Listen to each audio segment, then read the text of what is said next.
Di otak kita, Allahu Akbar, ya. Allah ciptakan ada jenis watak. Jenis apa Bu? Watak. Pernah dengar istilah watak? Pernah. Pernah dengar juga istilah karakter? Pernah. Ya, nah, watak apa Bu Aisyah? Watak itu ya ada di diri manusia, itu dibawa secara turun temurun, atau kalau bahasa kerennya, bahasa medisnya genetik. Ya. Lewat apa? Lewat ada yang namanya, kalau pernah belajar biologi atau IPA, ya, kromosom. Pernah dengar Bu? Atau lagi di kantin pada saat pelajaran itu. Kromosom tuh kayak gini gambarnya, kalau masih bisa, yang bisa lihat layar ya, yang bisa aja, yang bisa ya. Bayangin aja, sudah bayangin, ada kromosom. Dari ayah bertemu kromosom ibu. Ayah membawa gen atau DNA yang berisi ya, berisi informasi biologis, informasi fisik dari ayah dan 7 leluhur ke atas. Ya. Ada ibu-ibu, sahabat-sahabat yang matanya kata orang dari kita kecil, ih matanya kayak ayahmu ya. Ada yang begitu? Ah, berarti mata ibu gennya dari ayah.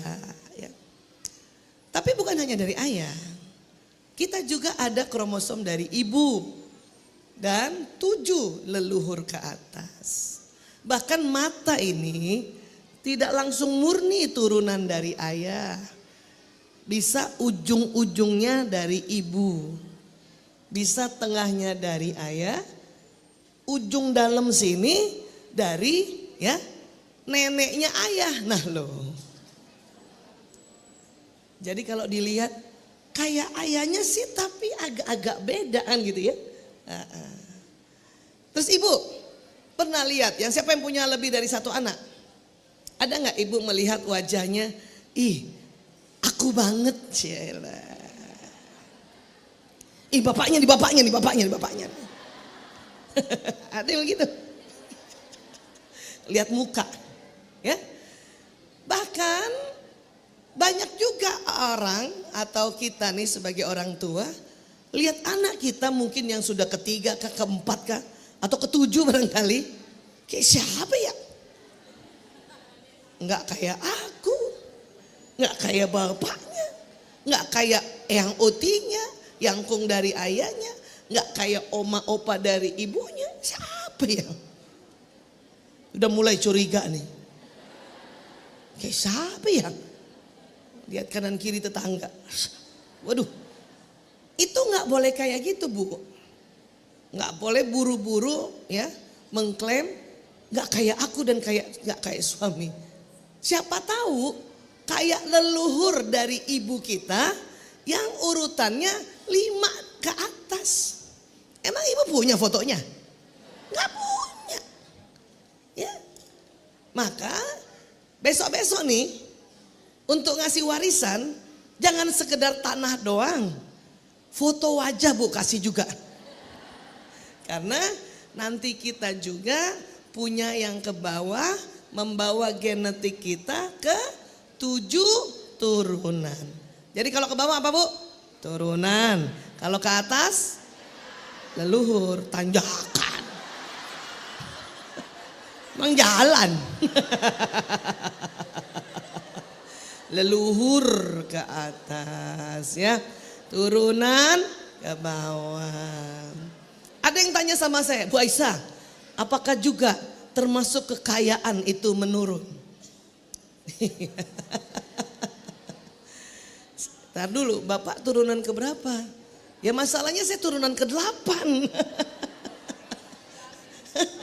Leluhur kaya, 7 ke atas kaya semua. Bapak ke-8, kesian deh. Baik, itu wajah ya. Nah sekarang watak juga begitu. Dibawa oleh kromosom ini. dan dia kombinasi. Maka setiap orang di otaknya, terutama bagian otak di tengah, coba pegang dulu otak tengah gitu. Tengah Bu ya, ubun-ubun ke belakang, nah itu pegang ya. Disitulah ada watak kita masing-masing.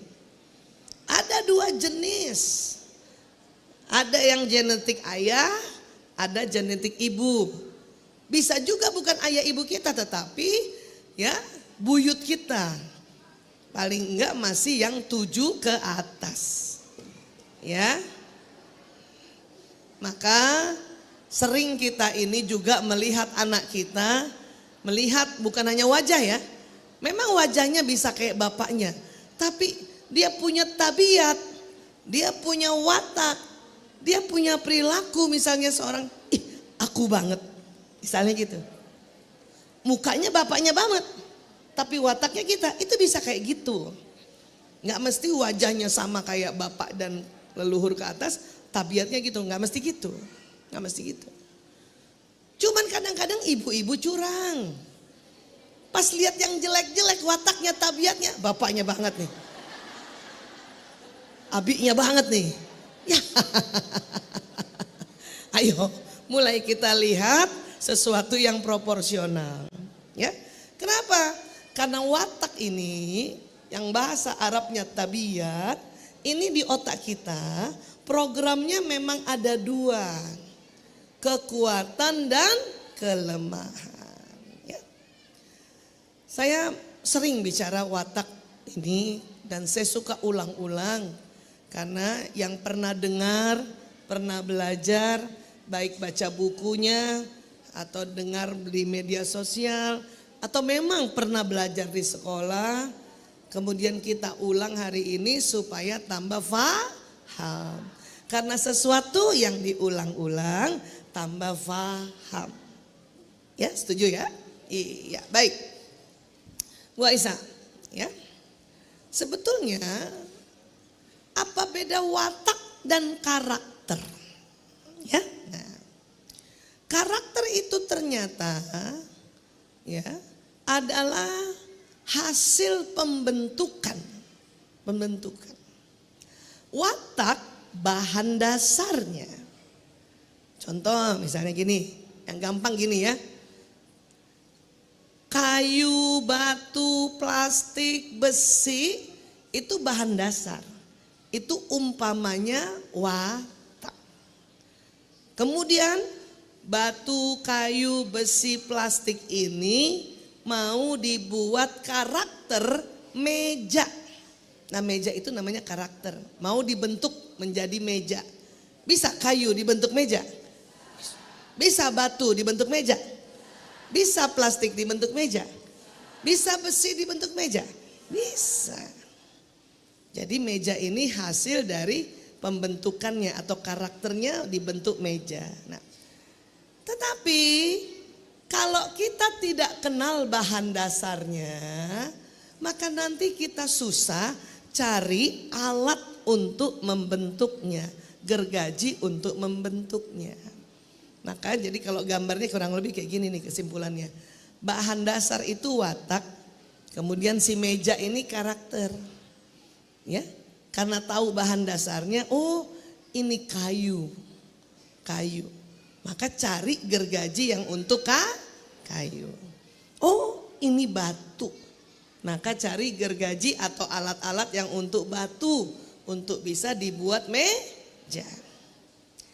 Kalau kita tidak kenal bahan dasarnya atau watak dasarnya, maka kita sering salah pakai gergaji. Ibu, kira-kira kalau bahan dasarnya plastik, kemudian kita pakai bahan dasar plastik, alat yang dipakai untuk batu, kira-kira plastik ini bisa jadi meja? Bisa. Tapi banyak lukanya, banyak compel-compelnya, banyak rusaknya. Dipaksa jadi meja tetap bisa. Walaupun kata orang sekarang, bagus Bu Aisyah sekarang ya, barang-barang yang ada rusak-rusaknya bagus. Itu mah dibagus-bagusin namanya. gampang Bu Aisyah, nanti kita kasih taplak. Ada juga yang beranggap begitu. Cuman kalau tahu bahan dasarnya, oh ini plastik. Pakai gergaji yang khususon plastik. Agar dia cepat jadi meja dan tidak perlu banyak lukanya. Ya. Sama, bahan dasarnya batu. Kemudian kita pakai untuk bikin meja. Pakai gergaji plastik. Bisakah? Bisa, cuman lama banget. Batu. Kalau memang pakai nanti gergaji atau alat khususan batu, mungkin bisa dalam waktu 1 bulan dibikin meja batu. Tapi kalau pakai alat plastik, ya bukan 1 bulan, jadi 1 tahun, lama. Ya, itu juga mencong-mencong jadinya. Paham ya? Mengerti tentang ini? Artinya, setiap manusia harus kenal wataknya apa. Untuk kita cari gergaji untuk membuat karakter kita, karena kita wanita, karakter muslimah. Yang apa? Yang bertakwa, solehah. Kalau untuk manusia, gergajinya apa? Gergajinya adalah ya prinsip-prinsip hidup yang kita pegang. Gergajinya adalah ya peraturan-peraturan yang kita pakai. Gergajinya adalah nasihat-nasihat yang kita ya pakai. Itulah dalam Islam, Masya Allah, Allahu Akbar. Kalau bicara Islam itu mau nangis, terharu dan bersyukur ya. Kenapa saya bersyukur? Saya sedikit cerita saja ya. Saya waktu bayi di hari kedua tertukar. Makanya kalau ada sinetron bayi yang tertukar, saya ikut deg-degan. Zaman dulu tuh belum ada tuh, apa namanya, gelang yang sekarang. Pakai benang, tuh benang suka copot. Jadi waktu saya lahir, ya di kamar ibu saya ada 2 orang. Ya, ibu saya jelas wanita muslimah, muslim, Islam. Ternyata sebelahnya orang Hindu, ya. Dua-duanya punya anak perempuan. Gitu. Cuman ya teman di kamar ibu saya, roommate namanya sekarang ya. Walaupun nggak kenal sebetulnya, kenalnya waktu baru di situ.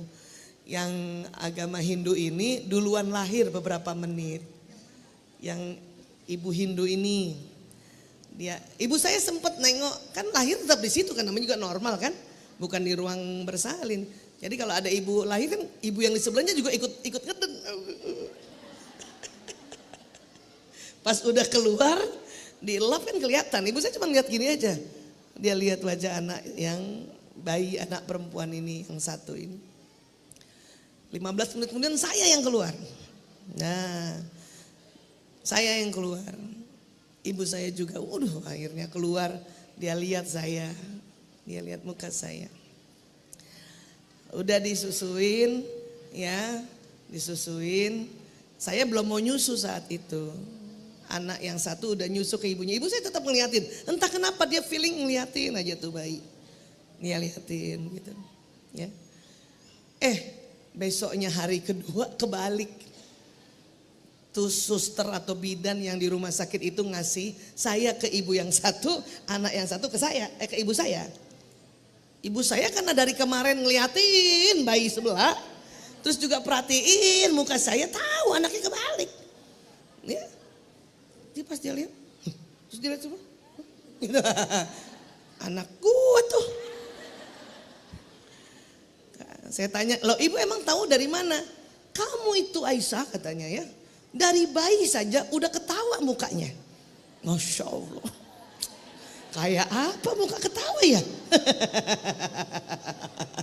Terus kata ibu saya, kamu dari kecil saja waktu ketawa ada lesung pipi. Masya Allah. Satu doang katanya sih. Terus dia lihat anak tuh teman itu yang ibu di dalam ruangan itu ya. Walaupun perempuan ada cambangnya, kata ibu saya. Terus dia protes sama bidan karena mungkin takut. Dia enggak bu, ini betul. Waduh. Ya, betul. Berantem ibu saya. Dan ibu yang ini, anak yang saya ada sekarang di pelukannya, saya menyusu kuat, susu gitu. Dan dia bertahan untuk ini anak saya. Jadi anak yang satu ini yang ada cambangnya dihempaskan, nggak ada yang ngaku. Saya diakui bu. Masya Allah, saya diakui. Ibu saya dari kecil menandai karena muka saya kayak ayah saya gitu.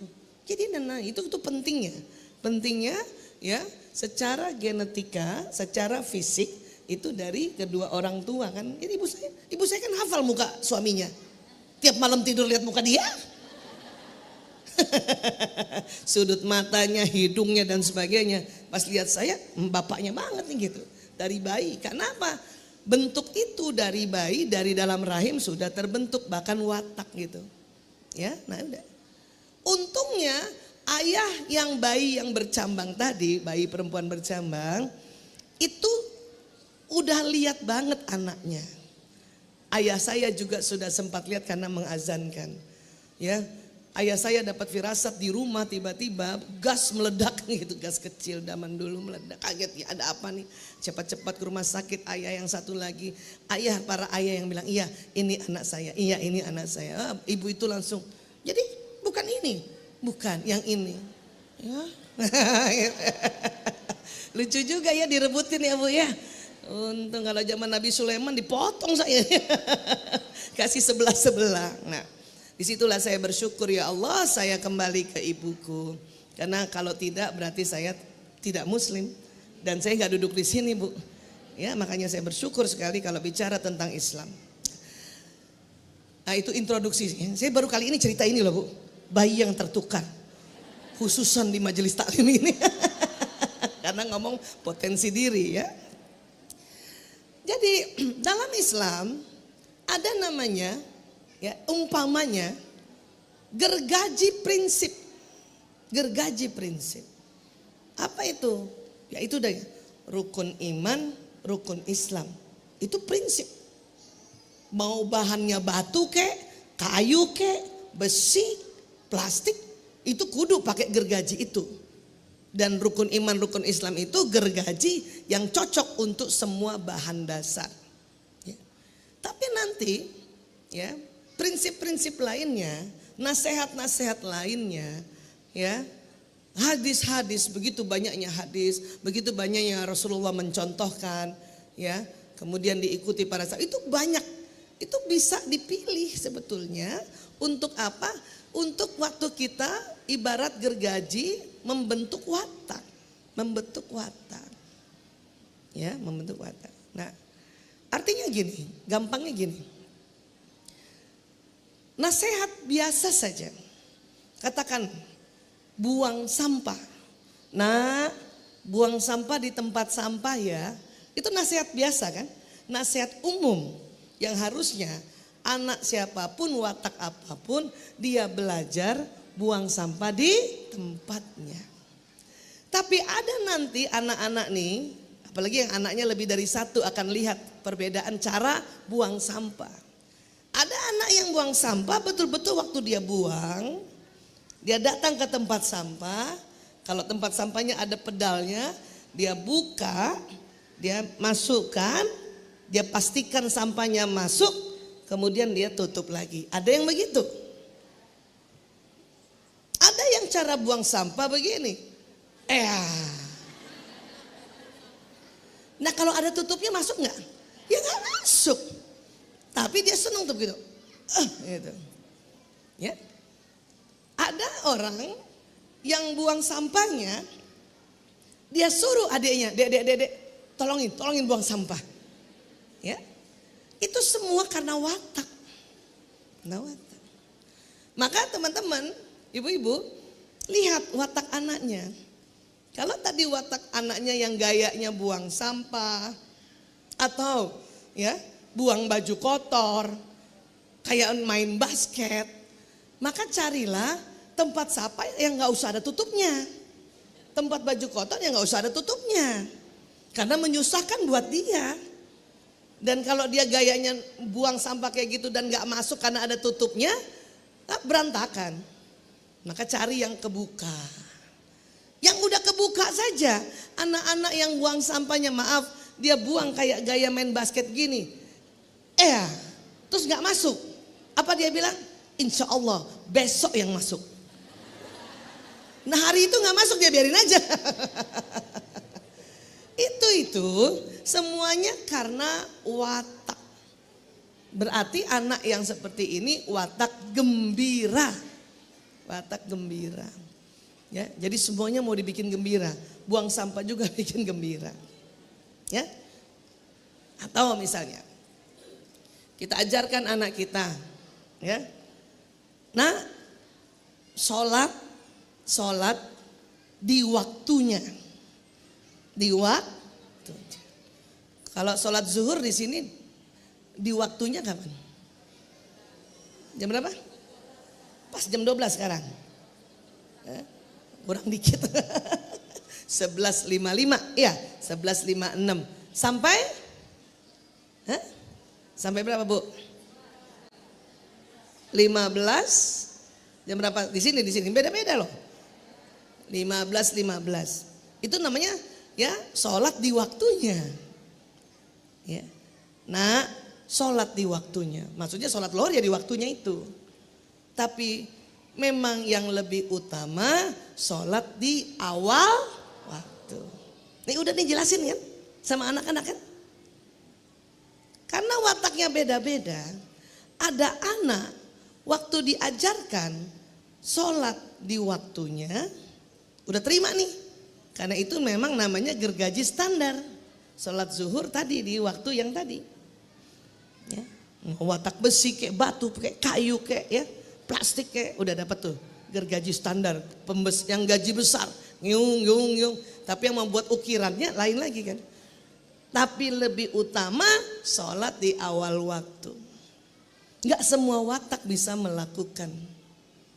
Ada watak yang saklek banget itu, betul-betul di awal waktu. Ada anak juga bukan berarti dia gak mau sholat di awal waktu, bukan. Ini ada anak satu ini yang sosialita. Maksudnya banyak temannya. Ya. Dari mulai wudhu. Ya, misalnya dia ke masjid nih anak laki misalnya. Tempat wudhunya di bawah. Ya, agak jauh lagi dari tempat sholatnya berjamaah. Rupanya dari tempat wudhu sampai ke sholat berjamaah. Tempat di dalam banyak temennya. Ada anak yang gak tega kalau temennya berhentikan. Hai. Pakai salaman dulu kan. Pelukan dulu. Ada anak yang gak tega tuh.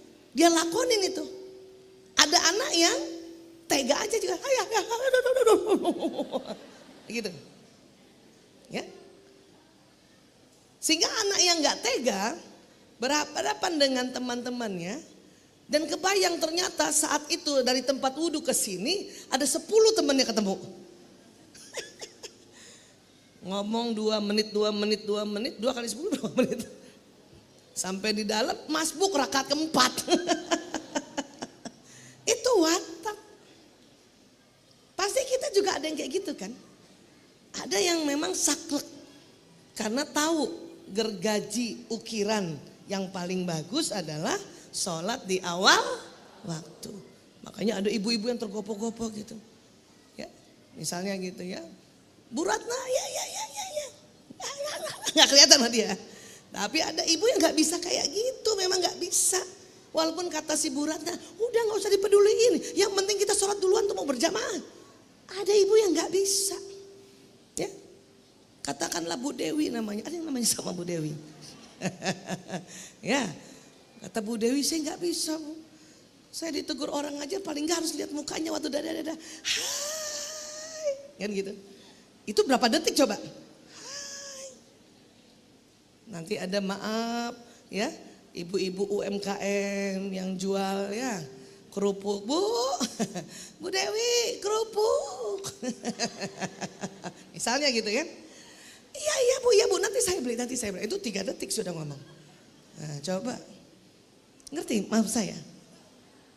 Tapi apakah dia ini, yang si Bu Dewi ini melanggar peraturan?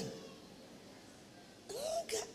Karena dia punya juga prinsip bahwa menegur sapa sesama muslimah ini juga sebuah keutamaan. Apalagi dia ditegur, apalagi dia disapa. Karena dia sudah mulai pakai gergaji khusus lagi. Yaitu ya juga menghargai tegur sapa dari saudara-saudara muslimahnya. Ngerti? Tetapi gaji atau gergaji atau prinsip utama adalah ya di waktunya. Walaupun dia agak telat nanti 10 menit kah? 15 menit. Tetapi dia bukan sesuatu yang dia lalai karena hanya cuman lihat TikTok. Paham ya Bu? Itu bedanya. Tapi dia menyapa atau karena disapa makanya dia. Atau bahkan mungkin ada ibu-ibu yang jatuh di tempat wudhu. Dia bantuin dulu. Karena menggunakan gergaji yang lain tadi. Prinsip yang lain. Ya. Ajaran Rasulullah yang lain bahwa tolong itu ibu-ibu. Karena kamu gak usah ikut jamaah saat itu karena ada ibu-ibu yang jatuh. Ya, kamu tolong. Itu juga sebuah keutamaan. Ya. Masbuk dapat ujungnya saja. Itu dapat juga keutamaan nanti. Double keutamaannya. Apalagi pun tidak masbuk, tidak dapat sholat berjamaah, tapi ibu sudah bantu orang itu dan masih di dalam waktu yang untuk sholat. Paham tentang ini ya Bu? Karena itu semua karena watak. Jangan juga kita mengecap orang yang selalu mau tepat waktu untuk belagu amat. Jangan kayak gitu. Karena itu watak yang dia bawa di otaknya bahwa saya harus tepat waktu. Perfect. Nah itu. Jadi itu semua karena watak. Paham ya Bu?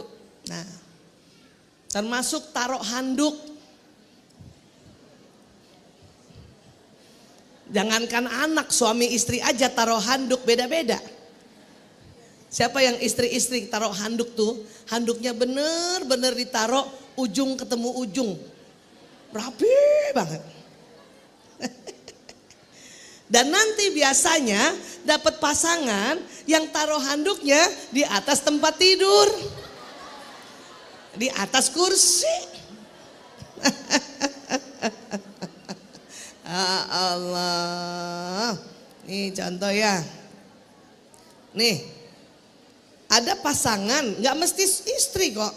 Ada suami yang begini. Ada suami yang taruh handuknya rapi banget. Ujung ketemu ujung. Istrinya yang kata orang Belanda selordah. Istrinya yang selordah. Ada istri yang begini. Pasangannya mau banget taruh handuknya yang begini taruh di tempat tidur. Mau buru.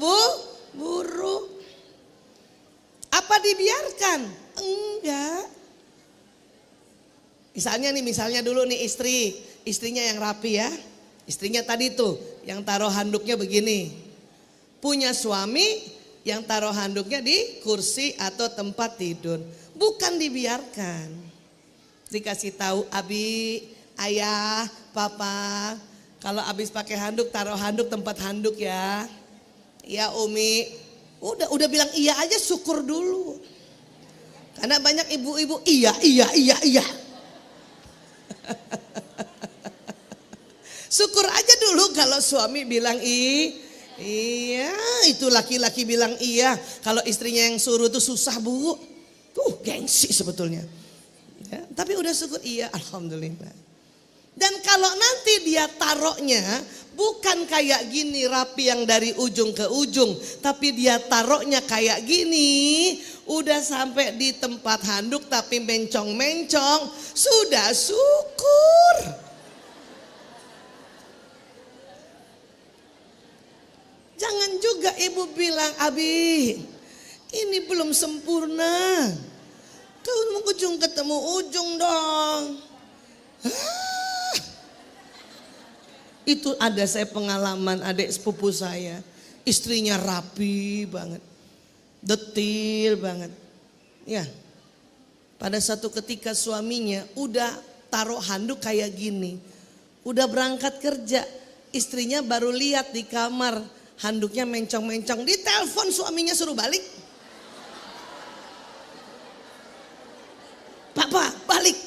Kaget suaminya. Ada apa? Handuknya belum rapi. Astagfirullahaladzim. Astagfirullahaladzim. Itu tuh kayak gitu, nyusahin. Kenapa nggak kita aja yang sebagai istri yang emang rapi, lihat handuk yang kayak gini, harusnya bahagia. Yes, ada ladang amal soleh yang aku harus kerjakan. Tinggal rapiin aja tuh handuk suami. Bismillahirrahmanirrahim. Istri yang ujung ke ujung. Jadi amal pahala. Daripada telepon suaminya suruh balik. Itu kalau ada rapat penting dipecat suaminya hanya gara-gara handuk. Iya kan? Iya. Tapi ada juga yang kebalik, suaminya yang rapi, istrinya yang berantakan. Setiap mau berangkat pergi kemana-mana, suaminya nggak betah, lihat istrinya masukin baju di koper, karena berantakan kan. Makanya kata suaminya, udah Umi ngapain aja di sana, saya aja, Abi aja ngerapiin. Ada yang begitu Bu? Hah? Apa-apakah Bu Aisyah? Enggak apa-apa. Karena memang suaminya yang hasrat sempurna, hasrat yang mau rapi. Tinggal bilang, terima kasih ya Abi, Masya Allah, jazakallah khairan Abi. Allahu Akbar. Enggak apa-apa. Suami-suami yang rapi, mending dia yang rapiin daripada istrinya yang rapiin. Dan gitu istri yang berantakan merasa mending aja langsung suami saya yang rapiin, percuma kas gue yang rapiin ntar dia rapiin lagi. Capek-capek aja kan gitu ya. Tapi yang apa-apa ibu mertua. Karena lihat kenapa anak laki gue yang rapiin koper bininya. Karena untuk di Indonesia yang namanya harus rapi itu istri, masih seperti itu. Di luar negeri nggak kayak gitu. Karena luar negeri sudah duluan belajar watak. Sehingga pada saat kita sebagai ibu mertua yang punya anak laki tahu bahwa anak lakinya memang tipenya yang lebih rapi, lebih detil, lebih teratur, dia nggak masalah istrinya. Karena istrinya punya kekuatan ya yang lebih akan apa? Lebih bersosialisasi. Gitu. Paham ya?